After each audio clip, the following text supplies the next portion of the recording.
Look at that gust damage. Oh my goodness. Wow.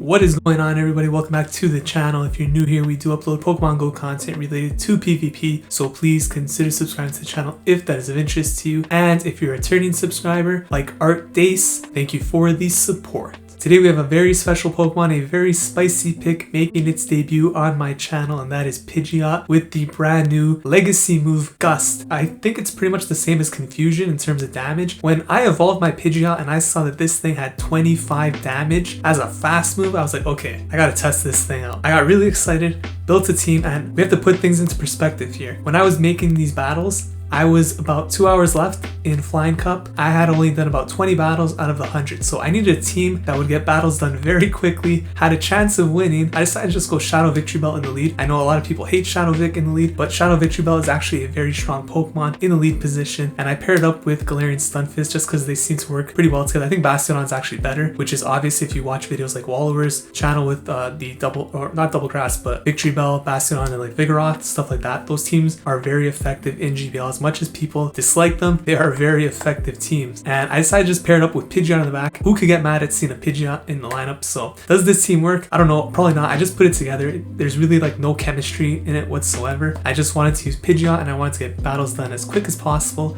So that's the team I rolled with. And let me tell you right now, Pidgeot is pretty crazy and a lot of fun. So let's get into the first battle right now. Okay, so before we jump into this video, let me just talk a bit about the team. Victory Bell in the lead wins a lot of leads. I felt that it would be pretty solid there, especially with a lot of Azumarills currently. And it gets the job done fast. These battles go by super quick. That's what I needed to finish these sets in the Flying Cup battle night thing. I didn't really play Flying Cup at all. Guess I could have with Pidgeot, but whatever. Chinese Gambino here in the first matchup, and I believe this is a subscriber on the channel, so a big shout out to you. And sorry you had to deal with this Pidgeot, because I wouldn't want a subscriber to be a victim of this. But Victory Bell into Stunfisk, pretty good lead. Opponent switched on to Tropius. Perfect opportunity for Pidgeot to come in. And look at that Gust animation. Is that not beautiful? That is a beautiful animation. So gonna go for the Aerial Ace here. This is gonna do super effective damage to Tropius, so I wouldn't be expecting the shield to come up. Let's it go through, or I guess I wouldn't expect it because this is a lost match anyways, right? There's no point to shield the Tropius, so no, I did not expect the shield there. Aerial Ace comes through. Look at Pidgeot take that thing like a big boy and just pretty much blow away the Tropius. So we maintain switch. Would expect the Stunfisk to come back in, and you know the great thing about this is that Stunfisk actually can farm down with Mud Shot because it's being resisted by Pidgeot. So I get to throw a Brave Bird here. Brave Bird is a pretty OP move, right? Look at how much damage that does. And even though my defense falls severely fell, Mudshot's doing nothing. He has to use energy here. So this is a perfect situation to be in. Gonna bring Victory Bell back in right after this. And obviously Victory Bell is going to go to town. So opponent switches out into Skarmory, and we have Stunfisk here. So unfortunately we did hard counter the opponent here. And you know, I wish you the best of luck in rank 10. If I run into you again, I will definitely give you the W next time. But at the time, I did not know this was actually you. This was actually who I was battling. So sorry for that. But GG's, very good game. Pidgeot, you know, it's nice to see Pidgeot come in here and put in some work. And you know, I think Pidgeot actually might have some play in this Great League meta. I don't know. Like, it has Gust is like, it's almost like using a charm team, right? Like it's heavy hitting damage. It's very slow. It's a 4-turn move, but gets the job done. I expected the opponent to switch in there. I was watching the switch timer. That's one of the things actually about you can see I haven't updated the game here. I'm still in the old switch timer mechanic, and I knew he was gonna switch, so I got the switch tray up ready, farmed down completely. And at this point, I kind of just want to throw the Leaf Blade here because the Skarmory is so low at this point that it's pretty much in the range of getting knocked out. So it does get the shield, and this is how OP Victory Bell is. I mean, it farms down a Skarmory before the Skarmory can farm me down. Like, that's pretty crazy. Granted, it was in the red already, but like, man, is Shadow Vic broken or what? I don't know. Anyways, we face Limo and Lime here in the next matchup. As if I needed a hard opponent as it is running Pidgeot, we get Limo and Lime. But fortunately, we get blessed with a great lead here in Azumarill. So opponent switches on to Drifblim, and I switch out into Stunfisk here thinking, you know, this is the perfect counter, but I completely forgot Pidgeot is actually a normal type. Its primary typing is normal, and then secondary is flying. So it actually has a very good matchup against Drifblim, and I should have brought that in instead of the Stunfisk here. And I'm gonna put it up somewhere, the actual simulation of Pidgeot versus Drifblim on the screen somewhere, because I'm pretty sure Pidgeot would actually beat Drifblim, even taking Icy Wind damage. Icy Wind's gonna hurt Pidgeot, but with 2 shields, I feel like I could Gust down before the Drifblim knocks me out. So I should have probably just brought a Pidgeot here.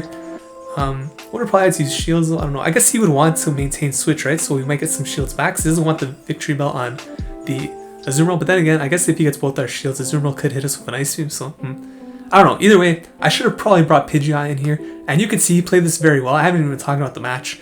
Basically, he landed the Shadow Ball, and he got me to think that using my second shield, I would beat him to the Rock Slide, which I was unable to. So he's actually going to he's going to win switch here. And, you know, I'm in a pretty rough spot now because he gets to align the Azumarill with Pidgeot in the back, brings in Skarmory. Obviously, Skarmory versus Pidgeot is not good. And if I had brought in Drifblim there, actually, what you would notice is that I'd have the Stunfisk after for the Skarmory, maintaining switch. I'd have the Victory Bell on the Azumarill. Could have probably won this game. I could have won this game with Pidgeot. So, even though we're going to lose this hard now, look at this Brave Bird. That's crazy. That is absolutely insane. Pidgeot is legit. I mean, I don't know if it's legit, but it's putting in some work here, and it's pretty exciting to see Pidgeot go to work. So, at this point, I'm pretty much wasting both of our time here because I'm throwing the Leaf Blades. Oh man. Yeah, I didn't go for this next Leaf Blade. Like, the game is over. I was hoping for like some sort of critical hit that would KO the Skarmory. But yeah, GG's to Limo Online. Very talented trainer.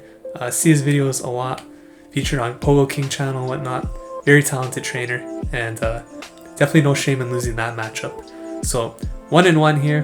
Moving into the next battle against Alex Jensen, who does have the Season 2 pose. I believe that's Season 2. Hype pose. Hype. So Victory Bell into Stunfisk. Great lead, obviously. You're gonna see Victory Bell's winning a lot of leads as you see. Brings in Marowak here. So I'm going to bring in the Galarian Stunfisk. And we're going to get hit by a Shadow Bone. So Shadow Bone, actually, pretty nice move. Our defense did not drop there. And we're going to hit us with another move, so I have to burn a shield here. And this is actually looking pretty bad, because at this point I was thinking he might be able to win switch. So I decided to go for the Rock Slide here, expecting the shield. And if I went for Earthquake, it would make it even harder for me. And he actually let this go through. So at this point, I figured, okay, he's probably likely to let this go through now, because I could probably get to one more Rock Slide. But if he wanted to win switch, he probably could have there, to be honest. So I got fortunate that he actually let it go through, because I do not want that Stunfisk on the Pidgeot, of course. Sirfetch'd come in. I definitely want Pidgeot on Sirfetch'd. So I'm going to bring a Pidgeot here, instant swap into Stunfisk, bring in the Victory Bell. And what I was thinking here was that I want my Victory Bell to farm this thing down and throw an Acid Spray at the Sirfetch'd, and then just go to town with the Gust damage and see what Pidgeot could do against Sirfetch'd here. So that's what I'm going for. We survived that second Mud Bomb. I'm going to throw the Acid Spray right here. Sirfetch'd kind of at this point has to shield too, because if it's a Leaf Blade, it's going to hurt. And the Pidgeot Gust isn't going to require any shields. Here comes Pidgeot into the Sirfetch'd. We are going to take a move here. I don't think anything can knock out Pidgeot, so pretty good position. Night Slash doesn't do too much. Look at that Gust damage. My goodness. Wow. We're gonna take this move too. Night Slash and one more Gust should take this game. We end up winning 2-1 with Pidgeot so far. So far, the hype is real.